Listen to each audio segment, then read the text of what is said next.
This is a triangle. This is also a triangle, and this is also a triangle.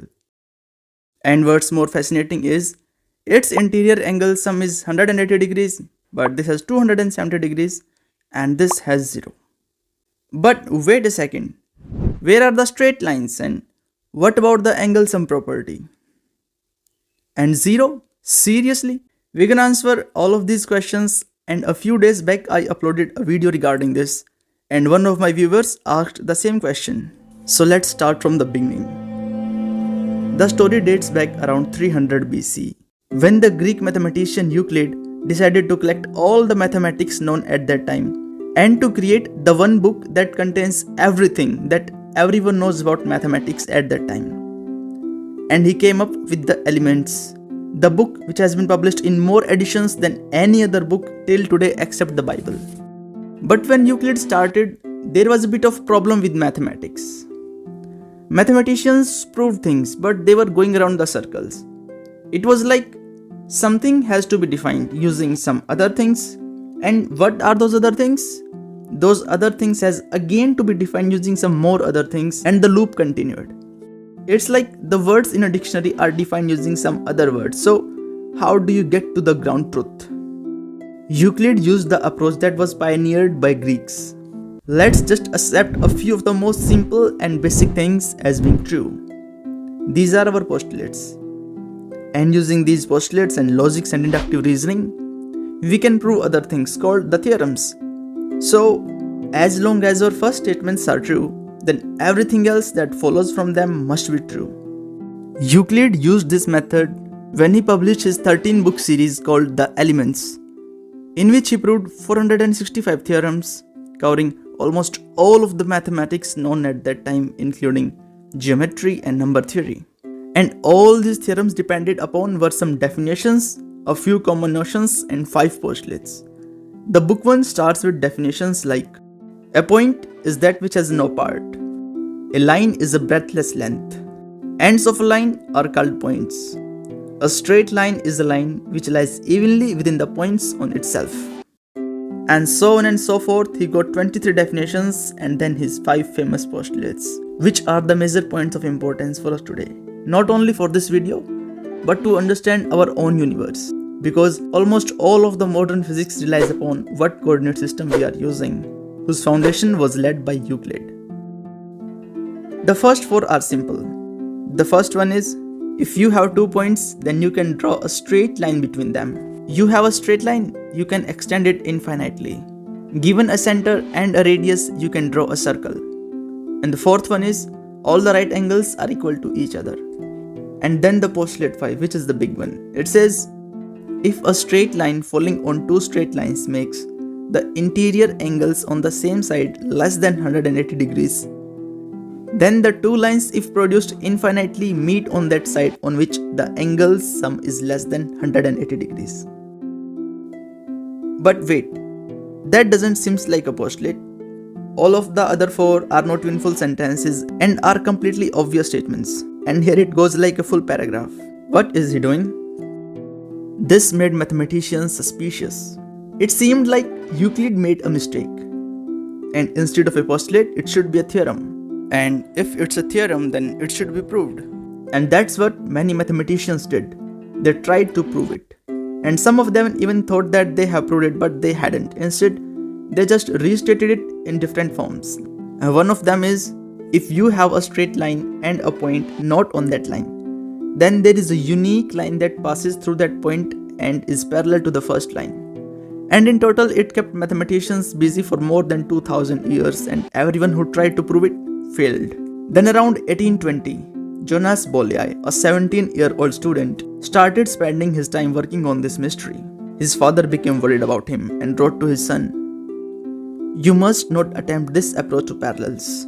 I have traversed this bottomless night which extinguished all the light and joy of my life. I entreat you to leave the science of parallels alone. Learn from my example." But the young Bola didn't listen to his father, and after years of hard work, he realized that maybe the 5th postulate can't be proved from the other 4. It could be completely independent. See, According to Euclid, you could have only one parallel line through a point. But Bola imagined a world where there could be more than one parallel. But how? Well, who said you needed to have a flat surface? On a surface that is curved like this, you could draw more than one line that is parallel to the original line. But wait a second, those lines don't look straight. Well, what makes a straight line special is that they are the shortest path between 2 points on them. On this surface, those shortest paths look curved. There is no way you could go like this because the surface is curved. Here is a more familiar example. Airplanes always try to fly the shortest path between two cities. They are basically flying in straight lines, but that line doesn't look straight on a map because the surface is curved. These shortest paths on curved surfaces are called geodesics. So all these lines are straight, but they just don't look straight because the world Bola had imagined turned out to be curved. And today we know this geometry as hyperbolic geometry, which is different from Euclid's geometry. Euclid's geometry contained equally spaced perpendicular axes, but that's not the case with hyperbolic geometry. As you go far and far from the origin, the amount of space occupied by the same side square is more, because the axis size grows exponentially as you go far from the origin. To show up how this works, we are gonna fill this entire plane with these triangles. Starting in the middle, the things look pretty normal. But as you go out further, you get this extra space, so you can fit more and more triangles. So they appear smaller, but they are actually the same size. Since hyperbolic plane is infinite, you can keep adding triangles forever, and they all need to fill in the disk.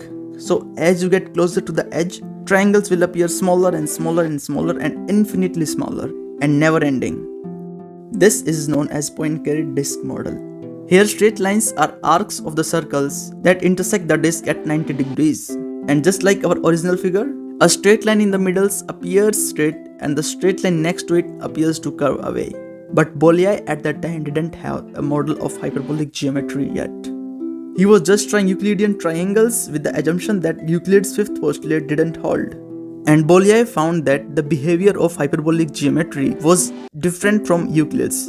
Mathematically, it seemed as consistent and natural as Euclid's. In 1823, when he was 20 years old, Bola wrote to his dad, "I have discovered such wonderful things that I was amazed. Out of nothing, I have created a strange new universe. And this is the same universe that is the path to triangle with interior angle sum 0 degrees. You can see it by using Pointcar disk model. A small triangle in the middle looks pretty ordinary, but as you make it bigger and bigger, the angles start to become smaller and smaller, and eventually all those angles go to 0. Because all the straight lines intersect the disk at 90 degrees. And you get a triangle with interior angle sum 0 degrees and still having some finite area. But note it, you can't say it's simply a triangle because the standard that we have followed since 2000 years has made human brain a Euclidean calculator. You have tried something like a triangle in hyperbolic plane. And what makes it different from Euclidean plane is the fifth postulate. In this plane, you can have more than one parallel straight lines that pass through a single point. But is that the only plane in non-Euclidean geometry? No. We have another more familiar one called the spherical coordinate system for 3D and polar coordinate system for 2 dimensions. And this plane also don't follow Euclid's fifth postulate. Here straight lines are circles or part of circles called arcs. But for long it was not accepted as a plane because in this plane you can't have infinite length of a straight line, as Euclid's second postulate says. But it was later accepted by saying that even you can't have infinite length, but you can still stretch a line infinitely. There is no issue in doing that. But it doesn't get over some finite length is a different aspect. And that's the property of this kind of coordinate system that makes it special. These things were hard to accept in the beginning because human brains were evolved as Euclidean calculators. And instead we are living on a sphere that is revolving around another sphere in a circular orbit. But because the Earth's curvature is too big that when we as humans interact with it, it seems flat to us, just like the Euclidean coordinate system. If you draw a line and a point then you can have more than one straight line that passes through that point without intersecting the original line. And even if it intersects, then it can intersect more than once. If you draw a triangle on this plane, you will have a triangle with interior angles some more than 180 degrees, like this one. All these shapes don't have same properties. Triangle sum to be 180 degrees is defined only for Euclidean coordinate system. And that's it for today, guys. If you have confusion regarding anything, feel free to ask us in the comments. You can subscribe the channel if you are curious regarding science and maths from black holes to irrational numbers.